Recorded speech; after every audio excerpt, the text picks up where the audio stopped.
wonderful people, Wiser Nation. Glad to have us all here again. Welcome, welcome, welcome. Thank you for being here. Thank you so much. It's a beautiful Sunday morning, the 17th of December, and here you are, keeping the faith, keeping your promise to yourself that you would be here. Here I am, and we are glad. It's been an awesome experience for me. I've had eureka moments, aha moments, times to take notes and to say this, add this to the to-do and put it in the diary. Don't write it on a piece of paper that would get lost. Add it to the diary that you're running with for 2024. This is like the beginning of our 2024. So our commitments are to be written in that journal for 2024, not the one for 2023 that will be dropped. No, the one for 2024. That's what we're doing. So good morning and welcome.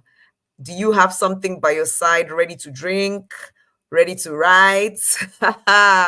Because the coach that is coming this morning, he will give you one or two things that will make you write. And more importantly than writing on a piece of paper, it will be writing on our hearts so that we can make it flesh. I am very grateful to have him here with us today. I am so honored, and it's for different reasons. One, he's someone that I do admire. I admire his grit, his commitment, his one-wayness. He's on a path to do one thing and he's doing it. Also, I admire him because he's fit farm like me. Sometimes we got to work together in Uyo. We were doing our road walks together and I was so encouraged. I admire him. This is number 3 now because he takes his content creation seriously. And he challenged me to do that, actually. Osman, I don't think I mentioned this to you. I was like, wow, Joyce, you're joking. See, this guy doesn't play. He's like setting up, he's doing this. I'm like, Joyce, come on, because we need to do this if we are going to be seen, heard, recognized, and fulfill the promise of the brand. And of course, I honor and recognize him because he elevates. He continued to elevate. He's a business leadership coach. He's also a member of the Forbes Coaches Council, a certified Maxwell leadership coach, behavioral analysis consultant. As Africa's top business leadership coach, he has been honored to work with diverse sets of executives, aspiring executives in different countries across the African continent.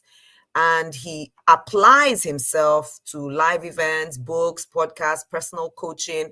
He recently had a massive conference that I was saying to him, guy, I don't know how you're doing this because, man, but just because he's all about impact. My brother, the boss, the Earthman, good to have you. And the final reason, just before I let you, is I have always said that wisdom has no respect for religion, gender, race, ethnicity, right? So this is across board. It's for everyone from everywhere. And when I was like, Othman, I hope you would say yes. And when you said yes, I was like, yes. In fact, you didn't even ask, like, why is that? What is it about? No, so here's the thing that you don't know, right? Like, I mean, the time that we did that training at Uyo, a life-changing moment in my life, right? Getting to learn from you, how you were training, and then even during our walks, those conversations that we're having. And I put you in a place where you're the kind of person that says, if you say jump, there's only 2 questions I'll ask. One is how high. The second one is it the moon or the sun you want us to bring down? So anyhow, we'll go. Thank you so much, bro. I'm so grateful. Thank you. Thank you. So I'm going to take the back seat now and leave you to Wiser Nation. Everyone, let me see the chat. Oh, I left the chat for a bit. Yeah, the chat. Yes, there's a lot of welcome in there. So welcome. All right, bro. Over to you. All right, awesome. Welcome everybody. Good morning. I'm so excited to be here actually, right? And the interesting thing is when Joyce asked me, to come and host a particular day, And I was just saying, okay, which day? And the truth is that the content that chose the day, like it was because so I had my show and all that, my summit and all that, and then we now decided on okay, 17th. We just said 17th. The day was already set, and then I now went to go and do a bit of research. Ah, my people, so when I was looking at that Proverbs 17, it was mind blowing. And the truth is, so from the first part, right? I feel like if the whole 1 hour, we can spend it on just the first part, right? Just that first part. And the first part says, a meal of bread and water in contented peace is better than a banquet spiced with quarrels. Hey, guys, let me tell you one interesting thing. You see, the biggest issue that happens in our life, the biggest issue that happens in our life most times is as a result of communication breakdown. And the truth is that going into 2024, and I always say this, right? Your business, your work, whatever it is that you do, can only grow to the level that your spouse allows it to grow. So that for those of you that are married, right? Or for those of you that are in the family, can only grow to the level that your family allows it. And I'll give you an example. So think about it this way: like you wake up in the morning and you want to go to work, and then you have a disagreement or a quarrel with your spouse. Would you be able to give your best at work? No. And so it's better for you to be at home, right? And the only thing that you're eating is bread and water than for you to have like a banquet. And we've seen this a lot, right? Where people, we think that money is the thing that brings happiness, right? And you see that most times people are at home, they have everything, but then there's no peace of mind. So I think that going into 2024, one thing that you must, and I feel like the entire theme of this Proverbs 17 is about just being a peaceful person, right? So think about it, and this is for both genders. Sometimes, as a guy, you have a lot on your head, you want to provide for your family and all those kind of things. And and what tends to happen is that you become so stressed that as a result of that stress, and let me tell you what will happen. You come home and you're just lashing out at everybody. But what this is saying, and what I'm unpacking from this, is it's not about how much you have. It's not about having a banquet and all that, right? It's all about, okay, see, look, today we don't have, and it's okay. As long as we have peace in our home, we're happy. So this is an advice for the guys, right? So for the guys, don't be carrying things on your chest too much. And for the ladies, right? And this is talking more like for the married couple, right? And for the women, just try as much as possible that even if the guy, can't fulfill the certain obligations. I'm not saying that the guy should be lazy, but if you can't fulfill certain obligations, just allow allow peace to reign, right? So your growth in 2024 really and truly is going to be dependent on the peace in your home. And this is now, let's take it to the broader spectrum, regardless of which home you come from. So if you're not married and you're living with your family, with your parents, try to be peaceful with your parents. I remember a quick story. One, growing up, I was very, very cantankerous. Like I wanted to leave the house quickly. Like I just wanted to always leave, you know. And one time someone gave me an advice and said, look, listen, whatever blessings you're looking for outside, it will be multiplied dependent on how happy your parents are with you. And that kind of just changed it for me. And honestly, I just did a 360. I stopped being cantankerous. I stopped being fighting everybody. I started to relax and just allow my parents to be happy. And the truth is, honestly, the prayers of our parents takes us far, right? So the second one says that a wise servant takes charge of an unruly child and is honored as one of the family. What does this mean? Simply, and it's still coming back to that cantankerous nature. So imagine you have a servant. So I mean, in the world that we live in now, I mean, you don't have servants, but you have like maybe a cousin, a relative that came from the village, right? And then you have a child of a parent, and that child is unruly, is running up and down, causing chaos, stealing, doing all those kind of things, right? And then compared to this cousin that came from the village that is calm, collected and all that, most times you will see that the cousin that is not even the member of the family will be more elevated than the child itself.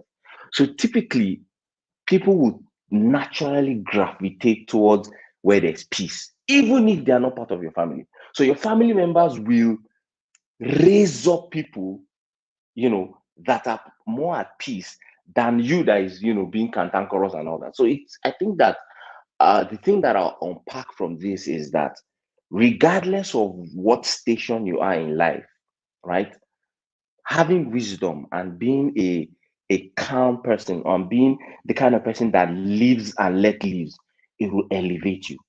I mean, I've seen situations, and let me bring you back to the work that I do, trainings. I've seen clients that I've worked with.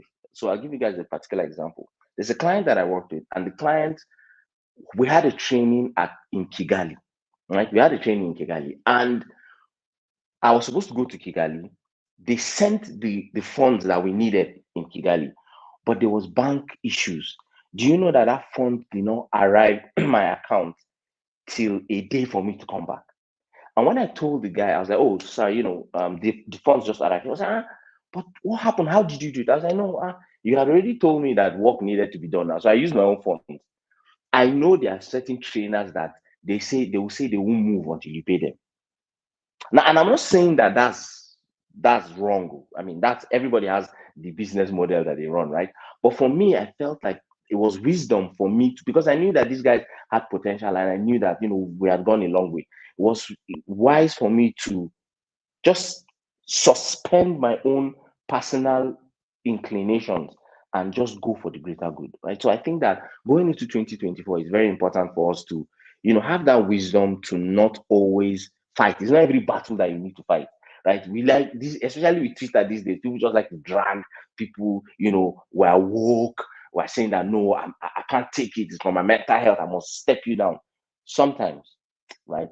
You have to just relax, stoop to conquer. And the interesting thing is that regardless of your station, and this is what this is reminding us, regardless of your station, if you stoop, you will be elevated higher than even someone that is from that family as well, right? 3, as silver in a crucible and gold in a pan, so our lives are refined by God. First of all, I don't know why this is 1 hour, because I don't know. But let me just tell you guys. So, you see, what makes silver pure and what makes gold pure? Right? Let me ask you guys in the comments, what do you think? What makes silver pure? How do they purify silver? How do they purify metals? And what makes gold pure? Let me see if you guys are following me.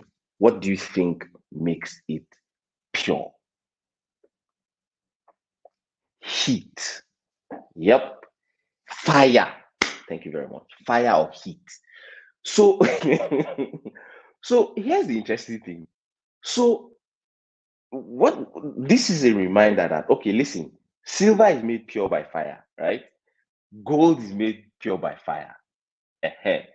And then your life is refined by God. How do you think God is going to refine your life? So you think that you are special. Silver should go through fire. Gold should go through fire. But no, me, baby girl, baby boy, I don't have to go through fire. It's a lie. Fire will come. And guess what? And it's fine. Right? So for example, I'm a Muslim, right? And there's one particular verse of the Quran that really resonates with me and helps me in times of chaos. And it's a verse where God said, in difficulty there is ease. But that's not the part that just blows my mind. Is that immediately the verse after now says, verily in difficulty there is ease. Now here's an interesting thing. Whenever I'm going through trials, fire, and all those things, I remember that verse, and it says, in difficulty there is ease. But usually these things are lost in translation, right? So the Quran is written in Arabic, right? And when we are translating in English, there's a bit of, there's a bit of there's a way that we unpack it. So most people, when they are translating this particular verse, right, this particular ayah, they say after difficulty comes ease. Because, so I'll just tell you guys what the Arabic term is, right? So the Arabic term is inna mal usri yusra, right? So after with difficulty comes ease, but the Arabic term for after is not ma'a, is ba'ada, after, ba'ada. Ma'a means with. So the real way to unpack it is that with that difficulty, it's not after. Most times we think that after difficulty comes ease. No, it is with the difficulty. The ease comes inside the difficulty. You just have to be patient enough to unpack it. You just have to be patient enough to be able to sieve through the dirt and see what that is. I'll give you guys an interesting scenario. So I worked in oil and gas for about a decade, more than a decade. And I said I was going to resign and I was going to consulting and all those kind of things. And this was 2020, October. I'll never forget the date, 30th October 2020. And the reason why I won't forget the date was because this was 10 days after the whole NSAS thing. And that was my last day at work. I was supposed to, it was a Friday. I was supposed to just, go to the office, drop my laptop, take my friends out for lunch, come back, take my wife for dinner. I planned my day. Wiserians. At 1 a.m., I had a scream in the room next door, right, in the nanny's room, and we had just had kids then. My kids were about 1. Now that's even another story. Let me just share, because let me give you guys the context. So we had been married for 8 years that time. So for the first 7 years of our marriage, we didn't have kids, and it's not like we did not want. We're waiting, and then the kids come. They're twins, a boy and a girl. See, when God tells you to wait, when He wants to bless you, it's double double. So at 1 a.m., I had a cry. I had a scream in the nanny's room. And I opened the door. Just to open the door, I saw a gun to my head. Long story short, it was armed robbers. They came, they robbed us and everything. While they were robbing us, I had a smile on my face. And my wife thought I had lost it. And after, when we were unpacking it, she was telling me, but how were you able to? Why did you have a smile on your face? I was like, because I remembered, verily, in difficulty there's ease. So I knew that this fire that was coming, wasn't coming to, it was coming to purify me. They took everything, laptop, iPad, everything. And when I was resigning from my job, I made a statement. I said, with my iPad, with my laptop, with my phone, I'm good. Guess what? They took everything. Jonathan, and I just smiled. I just said, God, I know it's you. And this was 3 years ago. The people that were my bosses then, that I couldn't even see, like people that you can't even see, are the people that I'm sharing platforms with, are the people that I'm rolling with. Exactly. He wants you to be totally dependent on him. And so when I just said, look, you are the best disposer of my affairs. If you follow me on Instagram, I always say it. I always say this, and people think that it's like maybe I'm bragging or something. No, it's that I'm saying that, look, it's too late to fail, because he's the best disposer of my affairs, and I've given him total control. I'm like, look, I just submit to you. Just how you want my life to be, let it just be. Do you understand? So when heat comes, and 2024, ladies and gentlemen, heat is going to come. The level of your patience determines the level of the blessings that will come after it.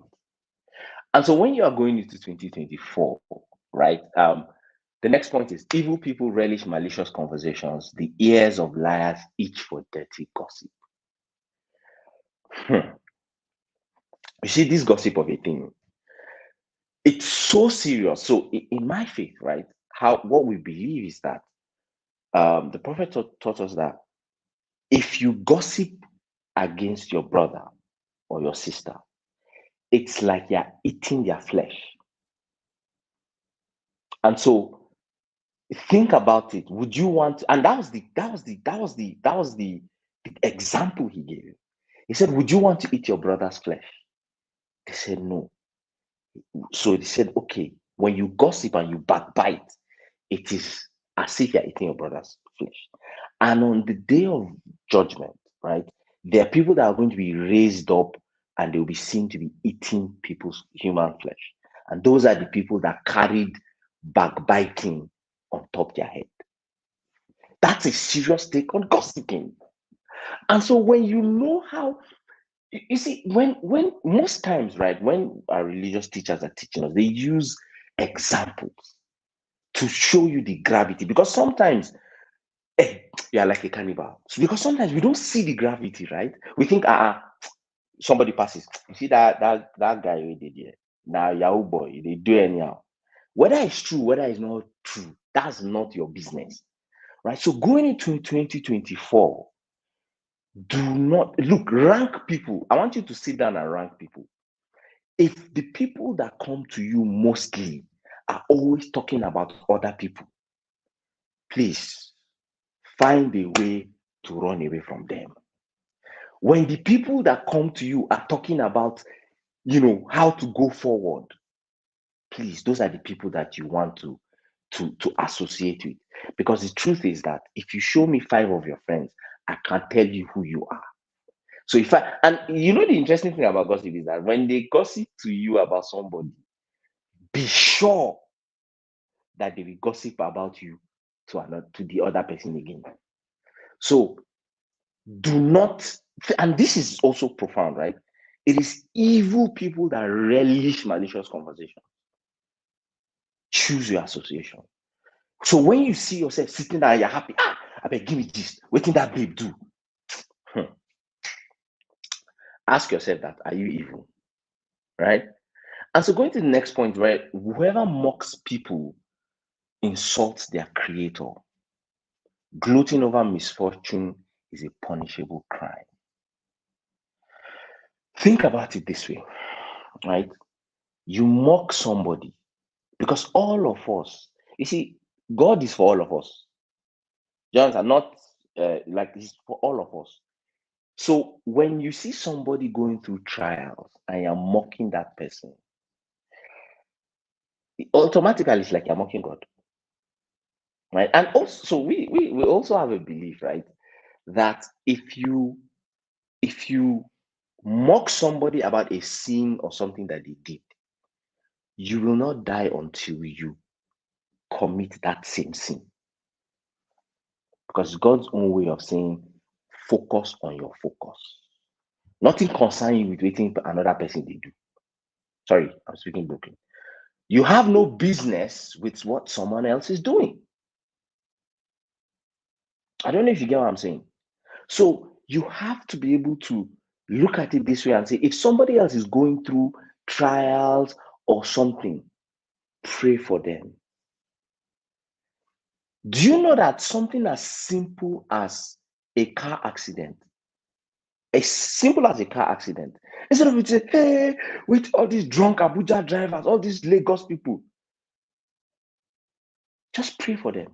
I say, oh God, please protect people. Because guess what? As they are praying for, and that's another thing that we also believe, as Muslims, is that if you pray for someone, right, as the angels are taking your prayer up and are saying amen, it's a direct prayer to you as well. So if I pray for protection for someone, automatically I'm praying for protection for myself. You will say the pidgin you want. I don't know. JD is international now. So I know that most of our crowd might be, international people. Bros, I So I did beg not broke want the to. thing. That's what we they do for you. All right, now no wala, right? So exactly, you don't know tomorrow. You understand? No go pour sansan inside your own gari. Do you get? You have to allow people when people are going through trials and tribulations and something. The least you can do is to pray for them. So this it's following. First of all, don't backbite. So don't go and carry somebody's story to go and tell another person. That's one. Two, as you're not backbiting, the second thing that you shouldn't do is don't gloat. Instead, pray for them, right? And now going to the next point, it says, old people are distinguished by grandchildren. Children take pride in their parents. This is all about raising the next generation. What are you instilling in the lives of your children, which will now carry on to your grandchildren? Because the truth is, and this is very profound, right? All people are distinguished by grandchildren. It's that the true pride of grandparents is in the grandchildren. That's why most times, African parents, if you are waiting for children, they will disturb your life. They'll be like, how far now? How far? What's up? Every day, text, call. Do you understand? And what it does is that it's just because it's like the sweat of their labor. It's not you. You're a byproduct of their life, right? You happen whether or whether. But for the grandchildren, when they see how the grandchildren are being raised, that's talking about legacy. And so, do you want your family legacy to be that of backbiting, of gossip? Because children don't do what you tell them to do, they do what they see you do. So, you guys sit down on dinner table. You now come, Baba Ebeji, do you know that our neighbor, he did this, he did this? I'm like, are you serious? Your children are looking at you and they're learning from you. And what will happen is they will take on those kind of characteristics. And to them, they will feel like backbiting, gossiping, all those things are normal. And so as we go into 2024, we must be very, very, very intentional about the legacy that we want to pass on to our children. Parenting is not for the weak. No, intentional parenting is not for the weak. That's a more, because everybody can parent, but to be intentional, my goodness, that's a different kettle of fish. Because what now happens is that your children are not going to do what you tell them to do. I mean, recently I started playing golf, right? And I've been obsessed with golf. And all of a sudden, now my children are always like saying, "Oh, Daddy, you want to play golf?" I'm like, look at you guys, right? And it's just something that they've taken up, right? I swim, my children swim. I ride horses, my children ride horses. I go hiking, my children go hiking. So it's because they're already seeing. It's like what they are seeing. It's not unusual, but we have to be intentional about the things we want to instill in our children. You're asking your children to pray. Have they seen you pray? Do you understand? You're asking your children to read, not to touch their phone. Have they seen you read? Don't go and be pressing phone and be saying, go and read your book. Have they seen you read? If you want your children to read, one of the things you do is that you too start to read. They will copy you. They are not aware. The buck stops with you. You have to make sure that whatever generational problems you're having, end it with you. Generational problems of shouting, end it with you. Generational problems of gossiping, end it with you. Generational problems of doing unnecessary things, end it with you. And don't push it on. And because the truth is, because children take pride in their parents, you need to see how your children look at you. I mean, there was a day I can't remember where we went to. And I'm a stunt person, so I do crazy things, handstand, some stuff like this. And I think I did one of those stunts that I do. And my wife was telling me that I needed to see how my son was looking at me. He was looking at me like, wow, so my daddy can do this. Wow. Like it wasn't, that kind of thing. And that's truth. We always take pride in our parents. But if we don't take pride in our parents, if our parents are not portraying, or we as parents, if we're not portraying the the right example, how would they take pride in us? Which brings us to the next point. We don't expect eloquence from fools, nor do we expect lies from our leaders. When I talk about leadership, right? And I'm a leadership trainer. When I talk about leadership, I don't like to talk about leadership the way normal Nigerians talk about leadership. They say leadership, the people at the top. No, auntie, uncle. Leadership is not the people at the top. Leadership is you. You are a leader because leadership is influence, nothing more, nothing less.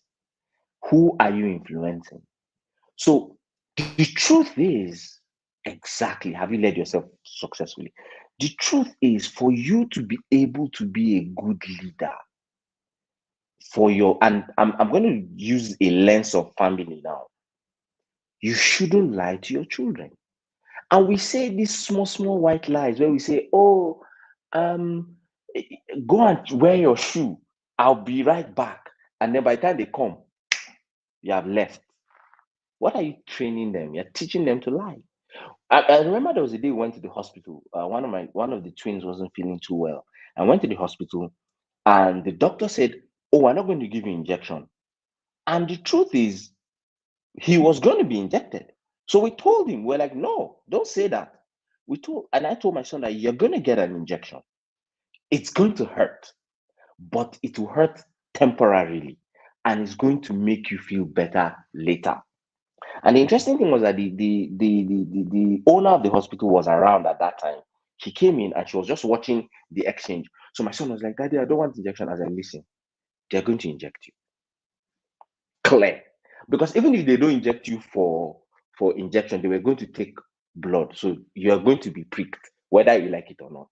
But it's going to hurt a few seconds and you will feel better later. That was the conversation that we were having. And the woman was just looking at her like, ah. And when it came to injection, I just told him, remember, it's going to hurt a bit. But you're strong now, you're not. I said, show me your power. He showed me his power. I said, show me your power. He showed me his power. And I said, go ahead. And then they gave him the injection. They took the blood and everything. So going into 2024, we have to be very, very clear about not lying to the people that are in our charge. Even if it's little white lies, you think you're lying to protect them, but it's better for you to have an honest conversation with them because you see, these people, they're smarter than you think. Right now, my children are 4 years old. The kind of questions they used to ask me, and they don't forget. I don't know if you get, they don't forget. You tell them one thing, they will catch you, they will set you up, and then see whether you are consistent with the things that you say. So you can tell them, oh, I'll take you guys to the park tomorrow. They say tomorrow, you say yes. They say okay. So when they now come and meet you, they now be like, Daddy, is it tomorrow yet? You say yes, it's tomorrow. You say, so are you going to take us to the park? So we must be intentional never to say what we don't intend to do. That's one. But if peradventure we can't do it, let us also have an honest conversation with them and tell them, look, I know I told you that we're going to, but I'm sorry, situations beyond my control. Right? And truth is, so bringing to us to the next point, right, is receiving a gift is like getting a rare gemstone. Any way you look at it, you see beauty refracted.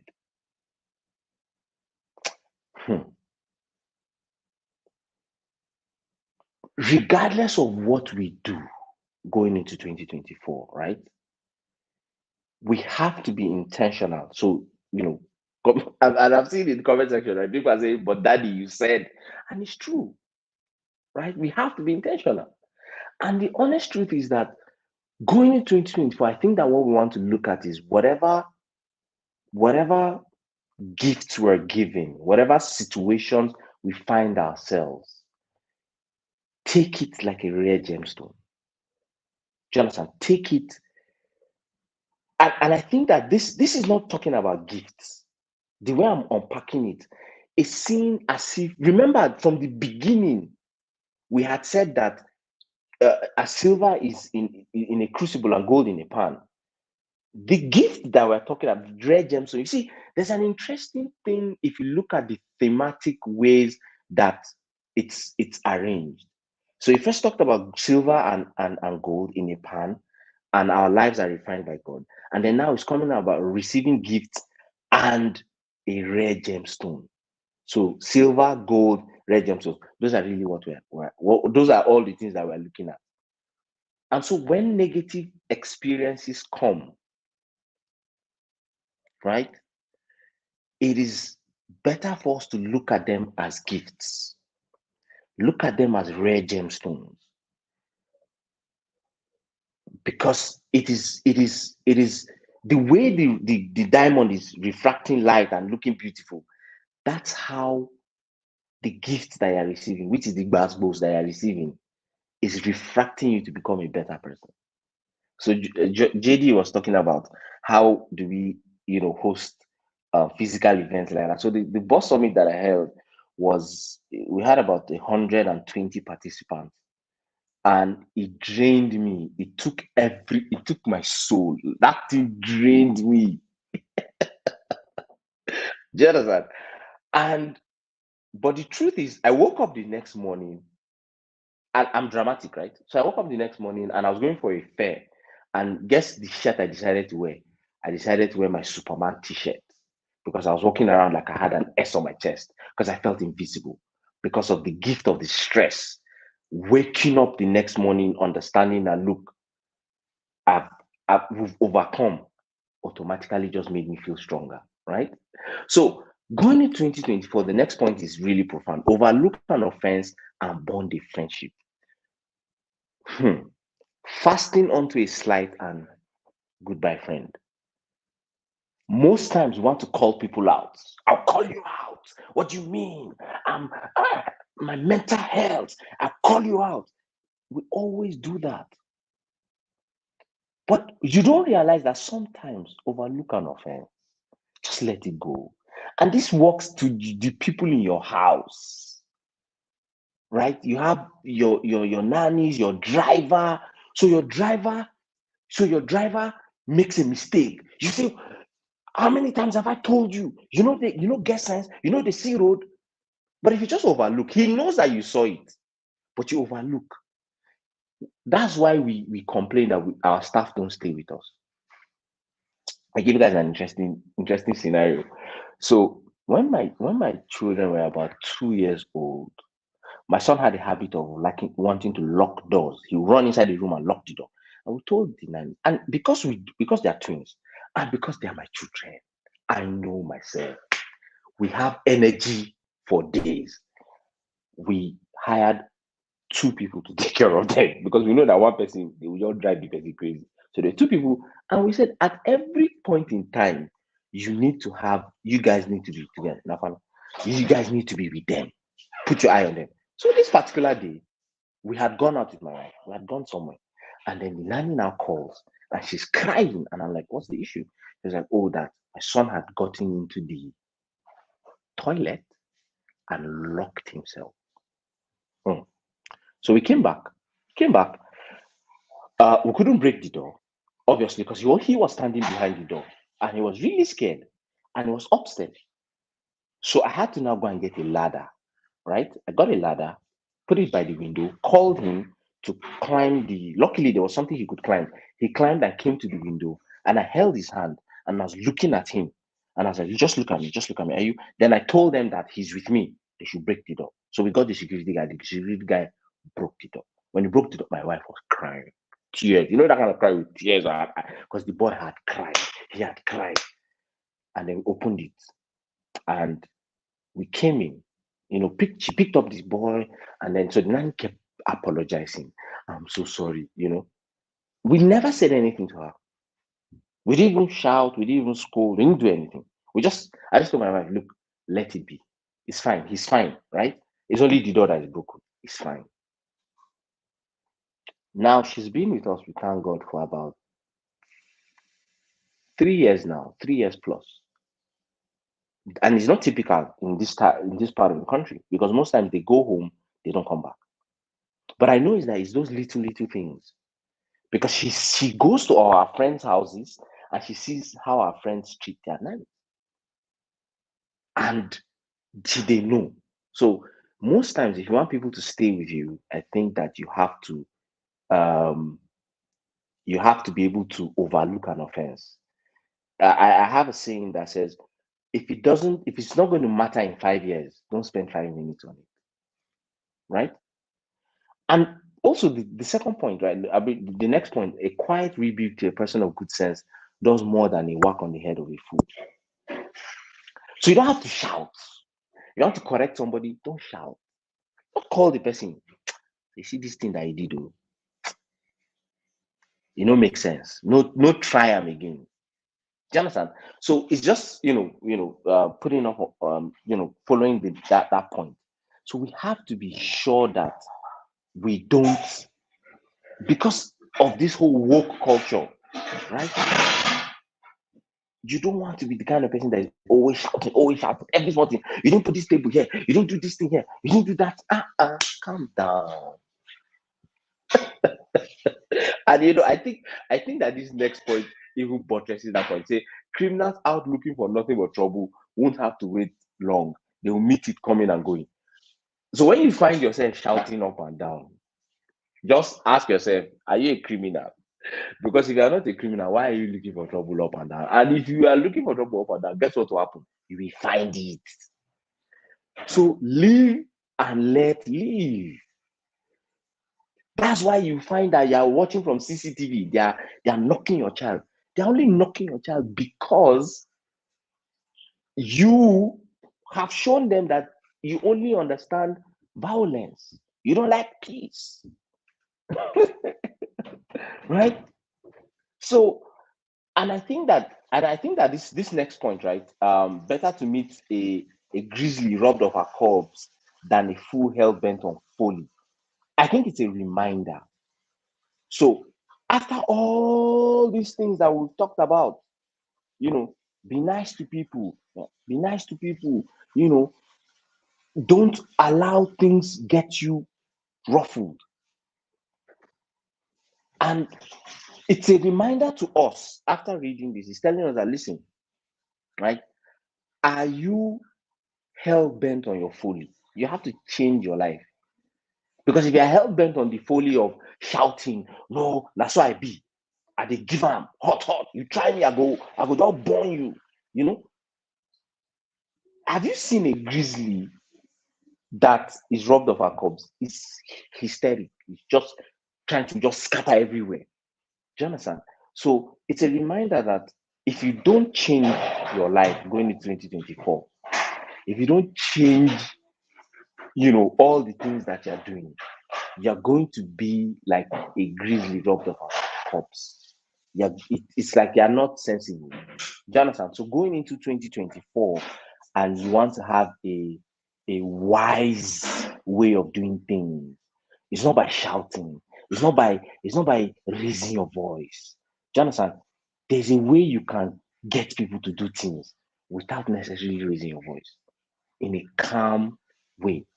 And the truth is, I feel like even this next point is buttressing what I'm saying. Those who return evil for good will meet their own evil returning. So, for example, you have a nanny that's taking care of your child. You go to work, peace of mind. And then you come back just because they didn't sweep or they didn't do something, you're shouting on them. But the good they did was that they took care of your child so that you could concentrate on work. But instead of you to pay it back with good, you decided to pay it back with evil. You will meet your own evil in front. This life is tit for tat. So they too do something to you. I don't know if you get, or a situation whereby they don't have. I see this a lot, and I can't understand it. There are houses where so the nannies and the people that work in the house can't eat certain foods. I've gone to a house where you know they can't even drink tea. Now eat bread. Oh. Jonathan, like you are using food to distinguish.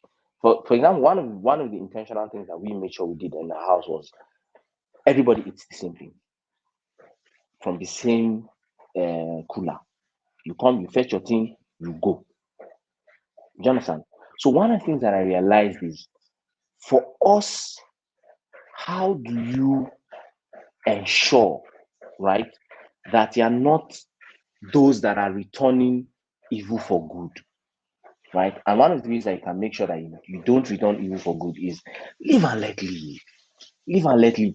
And then this second point is further buttressing it. The start of a quarrel is like a leak in a dam.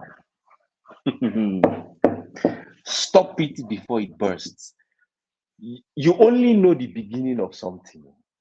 You don't know the end. No, go say, now I have proof. I'll show you. And especially with couples, right? We do this thing where we always try to get one up on our spouse. Now I have evidence. You did this to me now. And you're just starting, especially for men. Because you see, men, we forget a lot, right? Because so many things are in your head. You now want to go and fight. And then guess what happens? You don't know that there's a dossier of all the things that you have done, right? And then when the dam bursts, you now don't even understand what's going on, right? So I feel like for this one it's just to buttress the point that don't go and be fighting up and down, right? Ah, you see that from the beginning. From the beginning, it was talking of a meal of bread and water in contented peace is better than a banquet spiced with quarrel.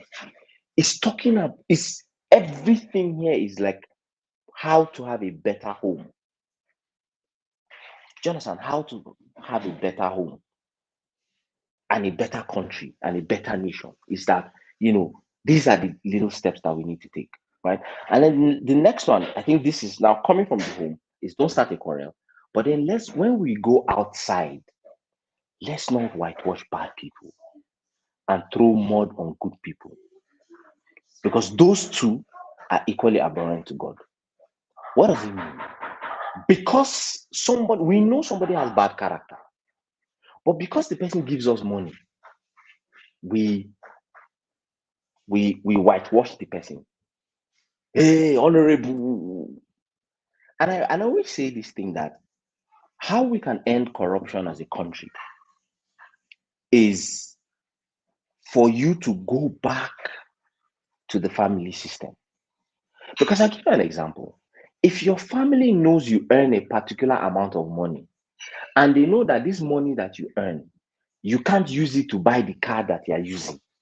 Biko, where did you see the money to buy that car from? One of the interesting things that happened to me growing up was I borrowed a video game, Game Boy. Those days we had Game Boy. So I borrowed Game Boy from one of my friends and I took home. Hey, my mom beat me.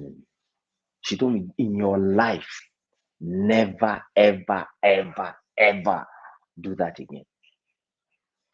And so it shaped how I look at life. So I stopped coveting what other people had. Do you understand? And so I always learn to live content. I'm not looking at other things. So whatever I have is what I have. I'll give you an example. So day before yesterday, 15th December, it was my 11th year wedding anniversary. But I was in Lagos. I went for a training. I came back yesterday morning. So when I came back, I was not telling my friends, okay, have a bath, let's go out.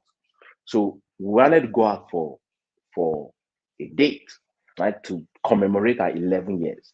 And then when I having a conversation with my wife, I was like, she doesn't even know that this going out, by now we'll not spend money that is unnecessary. And at that time, they had just finished making lunch. And lunch was beans, fish, and plantain. And we both love that. So my wife was like, see, are you sure let's not just bone this dinner date? She was like, because we have other plans of some things we want to do during the holidays. She was like, you know what, just save the money. I said, okay, you know what, let's still go out. Let it not be that we did not go out. Let's go out. Guess where we went to? We went out to buy granite because the granite at home had finished. We went out to buy granite and then she wanted popcorn. We bought popcorn and then we came back home. When we came back home, we now settled down. Me, I made gari. Then we bought bread. Yes, there's this bakery near the house. We bought hot bread. Bought it, came home. By the time I came home, she was eating the bread and the beans. I was eating the gari and the gari, the beans and the granite. And then I now told her, happy anniversary. And then she just burst out laughing. And the reason why I'm sharing this is because we need to be able to live within our means. We need to be able to live and because if the family allows you to be vulnerable, to live within your means, you will not covet those big things. Right? Next point. What's this? Fools out shopping for wisdom. They won't recognize it even if they saw it. And what this is telling you and what this is advising you is for you to be more intentional, to be more receptive of wisdom. Don't be like, because if you behave as if, you know, in terms like this, if you behave like a fool, what will happen is you wouldn't, even if you see wisdom, you will not be able to recognize it. Jonathan. And it's just like saying that, look, if you're not able to pick out things from these conversations that we're having, right? Going into 2024, when you see wisdom, it will hit you in the head and you'll not even recognize it. Right? So next point says friends love through all kinds of weather and families stick together in all kinds of trouble. It's just buttressing what I'm saying, right? Today, so last year during our 10th wedding anniversary, we traveled out of the country, right? And then this year, during our 11th wedding anniversary, we are drinking gari. In fact, you know the interesting thing. By the time my children saw us drinking gari, day to day, now say they want to drink gari. So all of a sudden, we're drinking gari, we drank gari. And it's not, and it really doesn't matter. Do you understand? It's this whole commercialization of, oh, I want balloons and roses, and then you now go out of your way, stress yourself to do all those things, then you now come back, all of you are upset. It's not better for you to drink gari and be happy. You see, it's coming back to that first point. I didn't even realize it then. But that first point, it's better for you to have bread and water. In our case, we had bread and gari and granite, right? And so this point is trying to like just give you gari anniversary exactly. It's saying, it's stupid to try to get something for nothing or run up huge bills you can never pay. Always understand that whatever it is you want to get, you have to give something in return. Jonathan, you have to be able to give something in return. And it doesn't make sense for you to run up huge bills just because you want to live with the Joneses. So now I could have said that. And truth is, it's not even brokerage that even made me do all go ahead. She just thought about it that look, it's not even too sensible for us to go and spend too much money. I know the economy is biting. Jonathan, every day is hard everywhere. But imagine if I say, no, we need to take picture for the gram. So we have to go out, we have to do this, we have to do, and then we just stress ourselves for nothing. There's a cost for everything. So are you going to take the cost that robs you of your peace of mind? When we're looking at cost benefit analysis, when you're doing your scale of preference, peace should be the most important thing. Don't do things that will require you to have to now stress yourself later. Because you see, and the next point is very profound, and I think that is really talking about the family as well. The person who courts sin marries trouble. Build a wall, invite a burglar. You see, the thing about sins is that it's actually a gateway. You see, when the devil wants to finish you, you'll be looking for different things. Different things. So it's the things that you are most likely, I don't know the English word to use. But the Arabic word is nafs. Nafs is like yourself, like your pleasure. Exactly. So the nafs is like yourself, but yourself always wants pleasure, always wants, good things, party, all those other things, right? But you must be able to fight that. You must be able to discipline that. You must be able to train that, to make sure that you don't subscribe to those things. You're not jumping up and down doing things that the society says is good. Because once you do that, guess what happens? Trouble starts to come. You know, a sin like gambling, for example. Before you know anything, poverty will come. You start to sell things. Before you know anything, you go and rob. Before it always escalates, right? So it's important that going into 2024, as much, I mean, we can't be sinless. Jonathan, we can't be sinless. But try as much as possible to discipline yourself. Two things that I found that have helped is one, workouts, right? Working out consistently helps you to discipline yourself. Fasting also I found is very, very helpful. Fasting helps you to kind of like just discipline yourself so that you're more composed. Because sometimes eating too much is is is like a it's like you're just living life anyhow, right? So the next point, a bad motive can't achieve a good end. Double talk brings you double trouble. Always have good intention. So it's all about coming back to being intentional, right? Whatever it is that you're doing, purify your intentions. Don't go into things with a bad motive. Don't say, I'll show them. This is my success. When I blow, I go show them. You're not going to blow. Don't blow because you want to show people. Do you understand? Blow because you want to help people, because you want to be a manifestation of the glory of God. Don't blow because you want to pepper them. I go buy phone, I go pepper them. You will enter trouble. Do you understand? Right? And the truth is, if this is like a warning for you, for us, for me, for you, all of us. Having a fool for a child is misery. It's no fun being the parent of adults. All of us love our children, right? So this is reminding us that if we don't discipline ourselves, we're going to be a source of misery to our parents.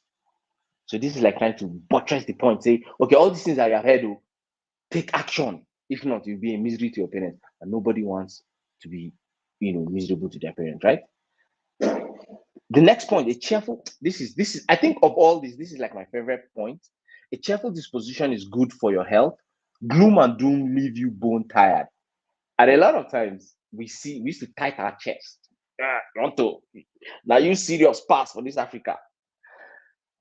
You have to learn to have a cheerful disposition.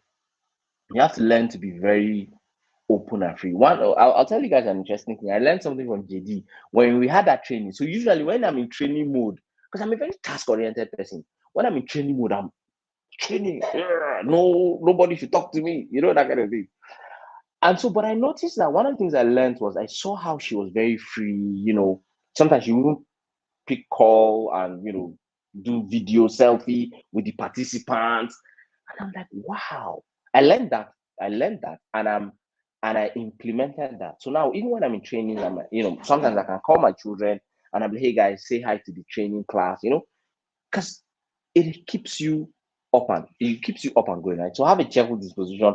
Going to 2024, know they tight your chest. Hey, we still have plenty to go, but time is going. So the wicked take bribes under the table. They show nothing but contempt for justice. If you are in a position in government or in work or something, right? It's only wickedness that will make you take bribes just to subvert the truth. Don't be that kind of person. Do you understand? Don't be that kind of person. Make sure that as much as possible, you do the things you're supposed to do when you're supposed to do them. Next point is the perceptive find wisdom in their own front yard. Fools look for it everywhere, but right here, the wisdom you are looking for, the thing where they find for Sokoto, is there inside your Sokoto. It's in front of you. Take every day. One of the things that I like to tell people is that assess your risk. And I journal a lot. I've been journaling for about 4 years now, every day. So journal, and when you journal, look at 4 things, 5 things, sorry. The first one is your faith. So journal about your faith. How was I in terms of faith today? The second one is family. How was I in terms of family? The third one is fitness. This is me. This is how I journal in terms of fitness. How am I in terms of fitness? What did I do? Did I work out? Did I eat too much? Right? And then finance. Finance is all about how much money did I make? Did I talk to clients? Did I do this? Did I do that? And then the last one is flourish, personal development. How much am I developing myself? The perceptive find wisdom in their own front yard. You must mine the gold of yesterday to invest in your future.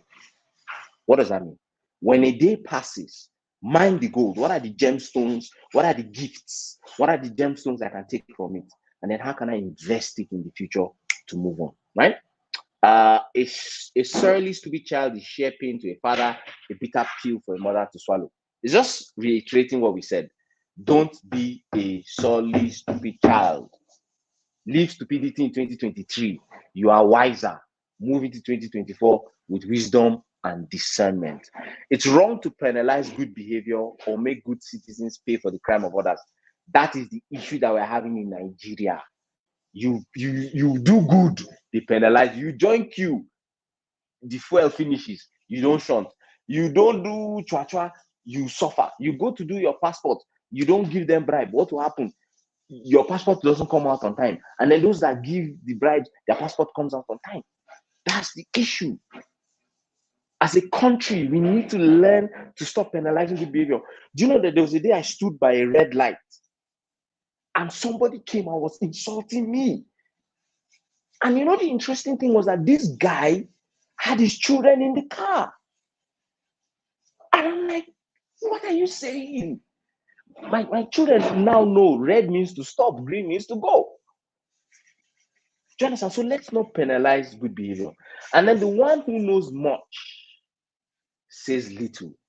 An understanding person remains calm. No, they talk too much. You understand? Cool your prayer. Take it easy. Do you understand? And even donkeys who keep quiet are thought to be wise. As long as they keep their mouth shut, they are smart. But I'm going to change it. I'm going to say, as long as they keep their mouth shut, they are wise.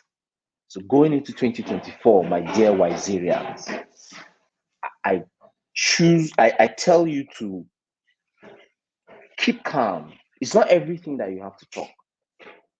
The distance between stimulus and action, that is where your power lies. And I believe that if we lengthen that time, that distance, the more powerful we'll become, the more wiser we'll become.